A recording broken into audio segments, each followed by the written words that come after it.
Today, we will discover the shocking truth about moment-to-moment reincarnation. This video decodes the concept of reincarnation, not as a story of the next life, but as a process of conscious rebirth happening in every moment. Based on a blend of ancient wisdom and energy science, we will explore how every thought and action determines the realm you inhabit. Watch now to understand moment-to-moment reincarnation correctly. Learn how to change your energy frequency and begin to master your own cycle of reincarnation. Part 1. The cycle, right here in the present. We often think of reincarnation as a long journey, one that begins after this life ends. Our elders have always taught us that if you live a kind life, you will later be reborn into a good place. And if you do evil, you will have to endure suffering. This is a belief that is deeply ingrained in the consciousness of us, the people of Asia, a belief that helps preserve morality and reminds people to live better lives. But what if the wheel of reincarnation doesn't require us to wait so long? What if it isn't a story of the future, but a truth that is unfolding right here, in every breath, right within the very room where we are sitting? Let's listen to the story of Mrs. Lan, a famous seamstress in her village. Her skills were unmatched. Every stitch was exquisite. But within her heart, there was always a hidden suffering, a simmering jealousy towards Mrs. Hua, the seamstress at the other end of the village. Mrs. Hua's skills were not as good as hers, but she was always cheerful, and people were always stopping by to chat with her. As for Mrs. Lan, even when customers praised her work, she still felt it wasn't enough. Whenever someone mentioned Mrs. Hua's name, an undercurrent of irritation and comparison would rise within her. Her entire day would pass in this state of tension. Her shoulders grew stiff, and her words to her family became curt. Though she was living among people, her consciousness was truly wandering in another realm, the realm of the Asuras, a place of conflict, envy, and where peace can never be found. She was reincarnating into a realm of her own suffering without even realizing it. One afternoon, a gentle-looking old woman came to order a silk tunic. Mrs. Lan brought out all her talent to make it, but because her mind was still preoccupied with comparing herself to Mrs. Hua, she accidentally made a small crooked stitch. She was about to undo it, her heart filled with frustration. But the old woman simply smiled kindly, placed a hand on hers and said, "It's all right, my child. This little imperfection gives the tunic its own story, just like a person's life. It's the scars that make a person profound." After saying that, the old woman took out a pure white chrysanthemum, pinned it to the fabric and said, "This is for you. I hope your heart may always be as light as this flower." The old woman's words and actions were like a stream of cool water poured onto Mrs. Lan's burning soul. She was stunned. A light heart. How long had it been since her heart was filled with anything but the burden of competition? She looked at the pure white chrysanthemum, then at her own calloused hands. A very strange feeling arose within her. The frustration died. The envy died. In their place, a simple feeling of being touched and a quiet peace were born. That evening she no longer thought about Mrs. Hua. She sat under the oil lamp, silently finishing the tunic, her heart feeling weightless. She felt as if every stitch she made had become softer. She heard the crickets chirping outside and found their song more beautiful than ever. The world was the same, but her mind was different. In that moment, Mrs. Lan had been reborn from the conflict-ridden realm of the Asuras. She had returned to the peaceful human realm and had even touched upon a little of the pure joy of the Deva realm. Mrs. Lan's story is the truest depiction of reincarnation. It is not some grand event somewhere far away. It is the death and birth of states of consciousness happening continuously, right in the present. Every time our mind changes from anger to love, from worry to peace, we have stepped from one realm into another. That wheel is turning within each of us every single second. Understanding this, we will no longer fear reincarnation. Instead, we will see that we possess an immense power, the power to choose which realm we will be reborn into, right in this very moment. Part 2. Energy. The fabric that weaves the realms.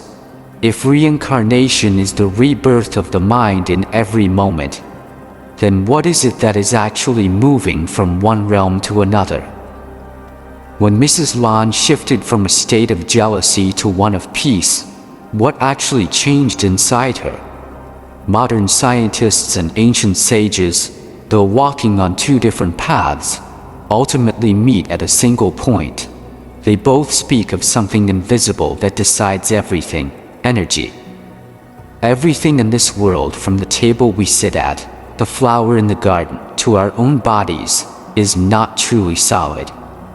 If we had a magical eye that could see deep inside, we would see that everything is just tiny particles of energy, vibrating ceaselessly. Our mind is the same. Every thought, every emotion is not something intangible or abstract. It is a real form of energy, and it has its own vibrational frequency. When Mrs. Lan felt jealous, her mind emitted a type of energy with a low, heavy, and chaotic frequency. When she felt peaceful, her mind emitted a different kind of energy, one with a higher, lighter, and more harmonious frequency. Reincarnation, in essence, is the drifting of our consciousness between these different energetic realms. Imagine the universe is like a vast ocean. Within this ocean, there are many different currents. There are warm, clear currents of joy and love. These are the Deva and human realms. Then there are cold, dark currents of fear and anger. These are the Asura and Hell realms. Our consciousness is like a small boat. Which current this boat gets pulled into depends entirely on the engine it is running. That engine is the energy frequency we are emitting. When Mrs. Lan lived in envy, she had unknowingly started the engine of conflict. This engine created a pull, drawing the boat of her consciousness right into the cold current of the Asura realm. While in that current, she would only encounter things that made her more frustrated. She would likely meet other people who were also comparative and hear words that hurt her. This is not a punishment. This is simply the law of resonance. Just like when you tune your radio to 99.9 MHz, you can only hear the news station, not the music station. But when she received the chrysanthemum and the kind words, she turned off the old engine and started a new one, the engine of gratitude and compassion. Immediately, a different pull was created, drawing her boat out of the dark current and into the warm current of the peaceful human realm, still in the same stream of life. But now she was able to feel peace. This interpretation helps us understand more deeply the saying, "Doing evil deeds will lead to rebirth as an animal." We don't need to wait until we die to find out. Let's look at a person's inner world, a person who lives by deceit and struggle, who must always guard against being harmed by others, even if they are wearing fine clothes and living in a mansion. What is their consciousness experiencing? They are living in a dense jungle of fear and must constantly hunt or flee. That state of consciousness, in its energetic essence, is no different from the state of a wild animal. They are reincarnating into the animal realm right here, in this very human life. Conversely, think of a loyal dog, always devoted to and unconditionally loving its owner. Its energy is one of purity and love. Now, think of a mother who sacrifices her entire life, caring for her children with a love that asks for nothing in return. The energy frequency of that mother and that dog, though in two different forms, share a profound similarity. They are both resonating with a greater energy field, the energy field of unconditional love. Understanding this, we see that every choice we make, no matter how small, is a spiritual act. When you choose forgiveness over resentment, you are not just doing a good deed. You are intentionally changing your energy frequency, steering the boat of your consciousness into a better current. When you choose to speak a kind word instead of a critical one, you are sowing a seed of peaceful energy, not just for the listener, but for yourself. Reincarnation is not a predetermined destiny. It is a voyage on which we ourselves are the captain. The energy frequency we choose to emit is our compass and our rudder, determining where our boat will go, right in this very moment. Part 3: Habit. The machine that operates reincarnation. Once upon a time, there was an old pottery master who had reached a level of sublime skill. People would watch as his hands flew across the potter's wheel, transforming a lump of lifeless clay into beautiful vases in the blink of an eye. A young apprentice, full of admiration, asked him, "Master, how can you create such perfect curves without even thinking?" The old master smiled, held up his hands and said, "It is not I who does it, but these hands that do it themselves. I have been doing this for 60 years, repeating it tens of thousands of times. Now my hands have memorized everything. They know the path to take even better than my head does." This story holds a deep secret about how the wheel of reincarnation operates within us. Each of us has such an invisible pair of hands. That is our mind. This mind, over the years, has also created its own paths, its own trails that it automatically follows without our permission. These trails are called habits, and it is this machine of habit that works tirelessly, day and night, turning the wheel of reincarnation right in our own lives. Imagine our mind at birth is like a pristine wild jungle with no paths. When a thought first arises, for example, a thought of irritation, it's like the first person pushing through the leaves to enter the jungle. They pass through, leaving a few faint footprints, and then the grass grows back over them. But if the next day, another thought of irritation arises, and another person follows the exact same path, and the day after, and the day after that, dozens, hundreds of people walk the same way, gradually a footpath will appear. The grass can no longer grow back. Over time, that footpath becomes a large road, and then a sprawling superhighway. This is not just a poetic image. Neuroscientists today have discovered this exact same truth. They call it a neural pathway. Every time we repeat a thought or an action, the neurons in our brain connect with each other, creating a real, physical path. The next time we encounter a similar situation, the electrical current of our thoughts will tend to travel on that pre-existing path because it is easier and requires less energy. And this, right here, is the machine that operates reincarnation in every moment. When a person has a habit of getting angry, They have unintentionally built a superhighway of anger in their brain.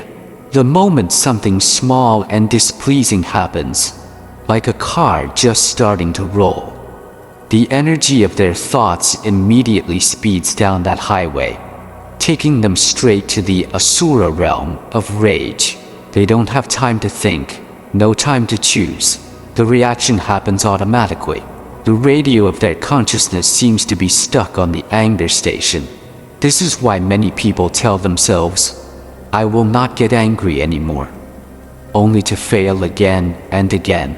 They are trying to use a bicycle to stop a convoy of trucks speeding down a highway. Why is it so difficult to change a habit? Because our brain, by its nature, is very lazy. It always wants to conserve energy. Traveling on a familiar superhighway costs far less energy than having to clear leaves and find a new path in a dense jungle. Therefore, the mind will always have a tendency to pull us back to our old habits, even if those habits are causing us to suffer. This laziness is not a moral failing. It is just a natural survival mechanism. When we understand this, we will stop blaming ourselves for our weaknesses. We will understand that we are not fighting against an enemy, but working with a pre-programmed machine. This machine of habit does not distinguish between good and bad. If you build a superhighway of gratitude, it will just as easily and automatically take you to a peaceful realm. The entire art of transforming destiny, therefore, is not about destroying the old superhighways. That is nearly impossible and extremely exhausting. The art lies in patiently and bravely starting to clear a new footpath, a small trail of kindness, of peace, of gratitude. It may be very difficult at first, but every time we choose to walk on that new path, we are making it a little clearer. And that is the very first step to escaping the unconscious cycle of reincarnation. Part 4. Creating new footpaths, the art of changing realms. We now know that we are stuck in realms of suffering because the superhighways of habit have been reinforced for too long. Many people, upon realizing this, become impatient. They want to smash all their bad habits at once. They make solemn vows and force themselves into rigid discipline. But this is like a person hacking violently at weeds with a hoe. Before the weeds are gone, the soil is ravaged and their own energy is depleted. Changing a habit, or in other words, changing realms, cannot be accomplished through violence against oneself. It requires patience, consistency, and most importantly, gentleness. Remember the pottery master. He did not create a perfect vase in a single day. It was the result of 60 years of doing it over and over. We are the same. Do not expect to become a saint overnight. Begin by creating a very small footpath. A footpath of gratitude, for instance. Instead of the habit of waking up and immediately worrying about the day ahead, try this small thing. The moment you open your eyes, before you even get out of bed, smile and silently say one sentence. "Thank you for giving me one more day to live." Just one sentence. Is this difficult? Certainly not. It is so easy that you have no excuse to procrastinate. But this tiny act, when repeated every day, is beginning to clear a new path in the jungle of your mind. You are planting the seed of the Deva realm in the barren soil of the anxious human realm, or a footpath of peace. For those who are often quick to anger, instead of forcing yourself to suppress it, create a pause. Make a commitment to yourself. Before I say a harsh word, I will take a sip of water. Just one sip of water. The act of drinking forces you to pause for a beat. That pause is the moment you switch the tracks for the train of your consciousness, preventing it from hurtling down the superhighway of anger. You don't need to do anything monumental. You just need to pause for 1 second. In that 1 second, wisdom has a chance to speak. The secret here is to make the practice very easy and pleasant. Our brain will resist what is difficult and exhausting, but it will happily accept what is gentle and easy to do. Don't force yourself to meditate for an hour if you have never meditated before. Start with 3 minutes of sitting quietly, listening to your breath. Don't force yourself to read an entire thick scripture. Read one beautiful page, one inspiring quote each day. Consistent repetition is more important than intensity. A steady drip of water will eventually wear away stone. Every time you repeat a good action, no matter how small, you are watering the new seed. You are making that footpath clearer. At first, the old habit will still pull you back. You will still get angry, you will still worry. Do not blame yourself. That is normal. Weeds still grow when the flowers are young and tender. But do not abandon the flower just because you see the weeds. Keep watering the flower. Then one day you will notice something magical. You will wake up, and the words of gratitude will come out naturally, without effort. You will encounter an annoying situation and find yourself surprisingly calm, automatically reaching for a sip of water without needing a reminder. That is the moment the small footpath of yesterday has become a major road. The new habit has been formed. You have succeeded in reprogramming the machine of your reincarnation. You are no longer passively drifting into realms of suffering. You have built a road for yourself to automatically travel towards the light. And when your mind has grown accustomed to dwelling in a peaceful realm, according to the law of energetic resonance, your external life will also begin to change.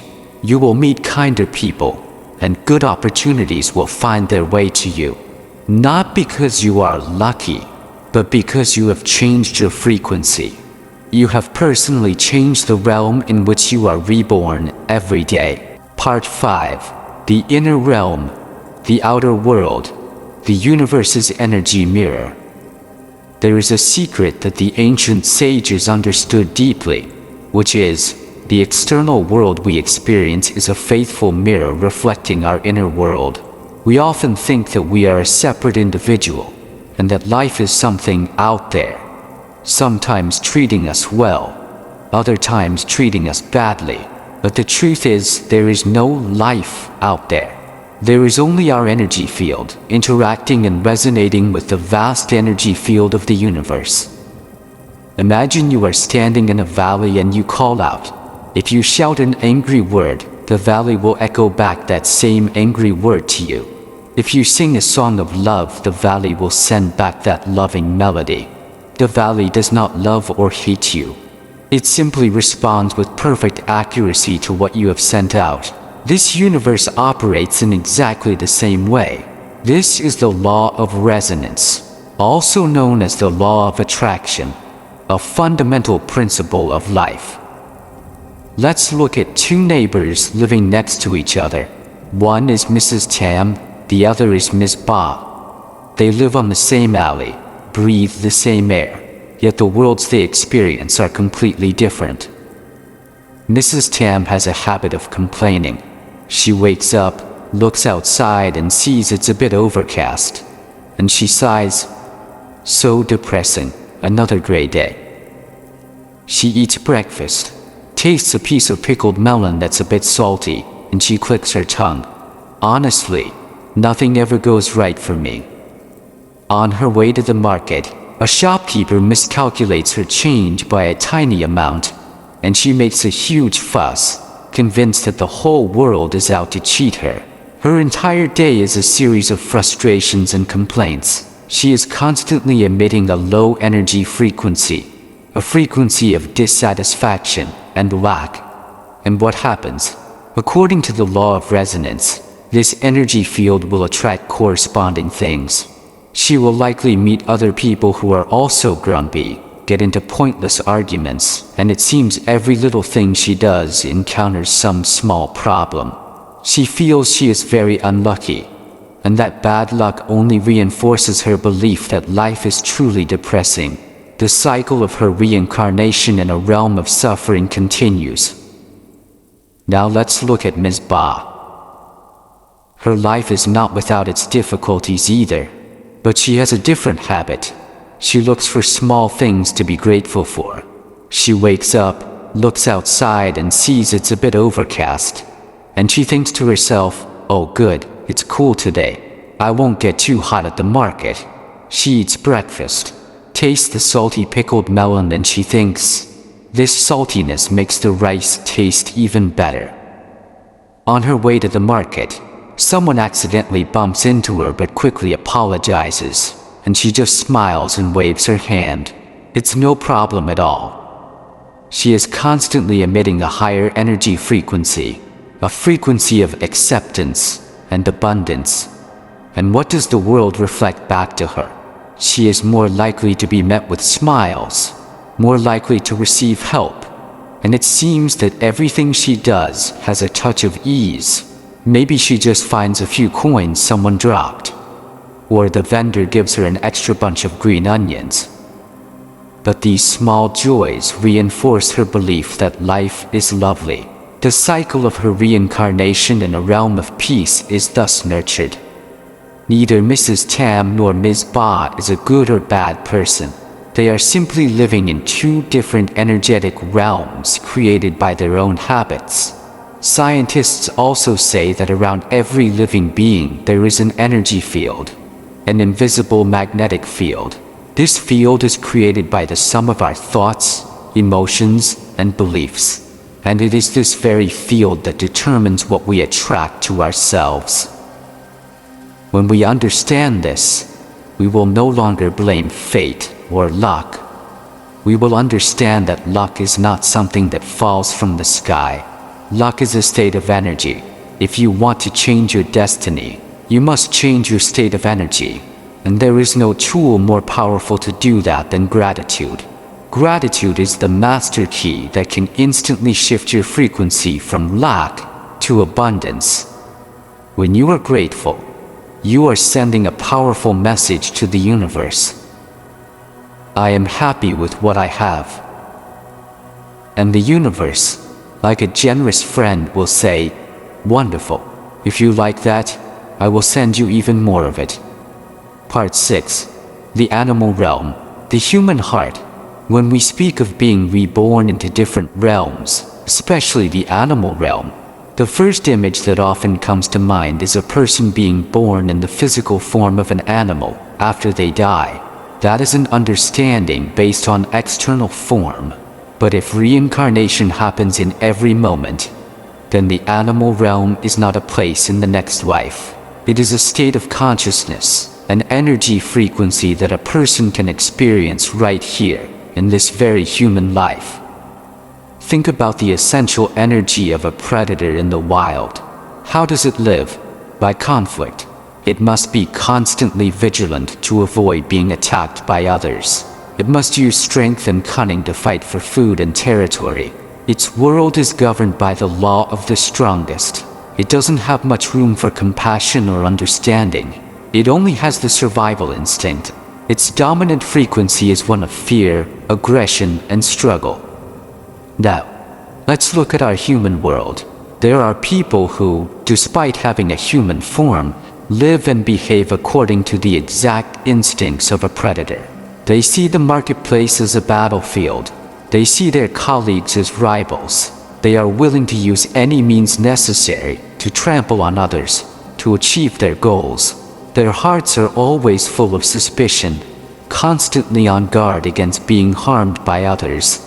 They may have a lot of money and power, but deep down, they never have peace. They are living in a jungle of their own making, where they must constantly fight to survive. In terms of their energy essence, they are living in the animal realm. Their consciousness has been reborn into that realm, a prison of fear and loneliness. But in the animal world, there are other creatures as well. Think of a water buffalo. What is its energy? It is one of patience, diligence, and gentleness. It accepts its hard work every day without a single complaint. Now think of the image of our mothers and fathers in poor rural areas. They are the same, toiling their entire lives, sacrificing everything for their children without asking for anything in return. In that silent patience and sacrifice, there is a great energetic similarity to the image of the buffalo. They are manifesting a noble quality through a different form. Or think of a bird chirping merrily on a branch. Its energy is one of joy, freedom, and non-attachment. It doesn't worry about tomorrow. It simply sings its clear song in the present moment. And there are also people among us who, despite life's many burdens, still maintain an artistic soul, an optimistic love for life. They see beauty in small things. Their energy is resonating with the frequency of freedom and joy, just like that bird. This gives us a very new perspective on connection. All things in this universe are not separate. All of us, from humans to plants to animals, are different expressions of common energy fields. There is an energy field of aggression, which can manifest through a tiger, and can also manifest through an angry person. There is an energy field of compassion, which can manifest through a bodhisattva, and can also manifest through a loyal dog saving its owner. The great psychologist Carl Jung called these energy fields archetypes that exist in the collective unconscious of humanity and all beings. We are not separate. Our energy is in the rabbit, and the rabbit's energy is in us, because both are manifestations of the archetype of gentleness. When we understand this, we will have a deeper respect for all living creatures. We will no longer see animals as inferior. We will see that within every animal there is a lesson, a manifestation of some form of energy in the universe. And more importantly, we will realize that the greatest power of human beings is the power of choice. An animal lives mostly by instinct. It can hardly choose to change its frequency. But humans are different. We have consciousness. We have the ability to observe and to choose. A person living on the frequency of the wolf can absolutely, through mindful practice and wholesome actions, transform their energy to resonate with the frequency of the dove, of peace. The cycle of reincarnation is not a permanent sentence stamped upon us. It is merely an energetic habit, and all habits can be changed. How we choose to act today is how we choose which realm we will be reborn into, which energy field of which animal or which sage we will connect with, right in this very moment. Part 7. Nirvana in this world. Transcending all realms. We have journeyed together a long way to understand that reincarnation is not a story of the next life, but the rebirth of consciousness in different energy realms, right here and now. We have also seen that, through changing our habits and nurturing positive energy frequencies, we can actively choose to be reborn into better realms, from the animal realm of instinct to the human realm of consciousness, and even to the Deva realm of bliss. That is a truly meaningful journey of transformation. But is that the final destination? The enlightened masters have pointed out that no matter how blissful the Deva realm may be, it is still within the cycle of reincarnation.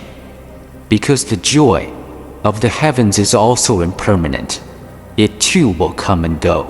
When the good fortune is exhausted, we can still fall back into lower realms. As long as we are still bound to a certain frequency, even a good one, we are not truly free. As long as the boat of our consciousness is still drifting in the currents, whether warm or cold, it has not yet found its final harbor.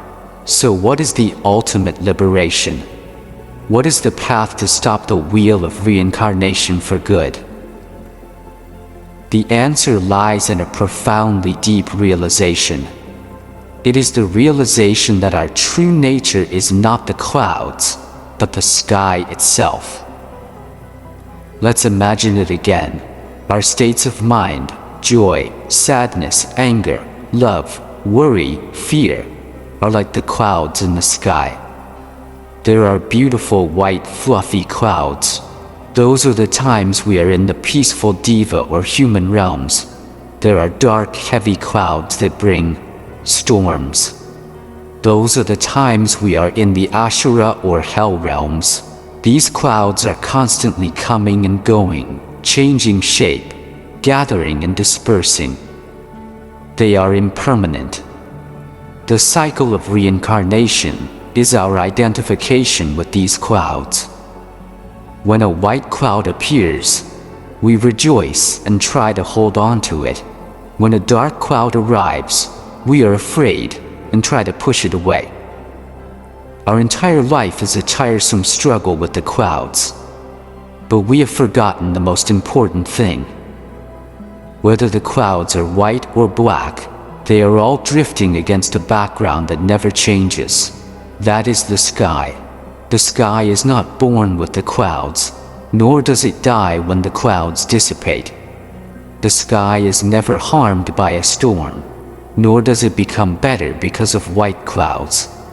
The sky is simply the open, clear space that allows all clouds to freely come and go.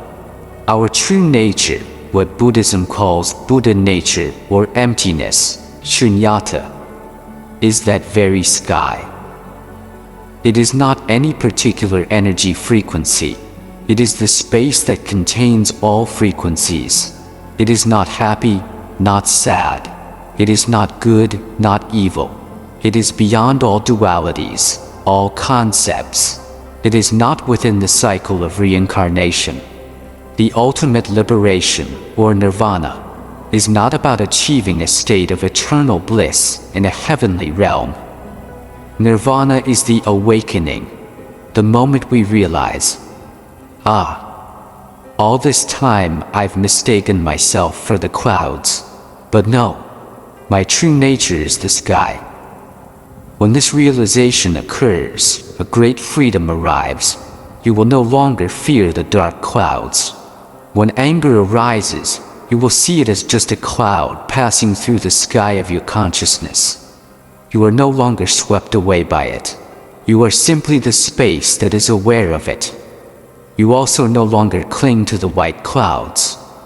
When joy comes, you enjoy it fully, but you also know that it will pass, and you do not suffer when it dissolves. A person who can live with this realization is no longer bound by the wheel of reincarnation. They still live in the midst of the world. They can still feel happiness, anger, love, and sorrow. The sky of their mind still has clouds drifting by, but they no longer identify with them. They have found peace in the eye of the storm, stillness in the middle of the marketplace.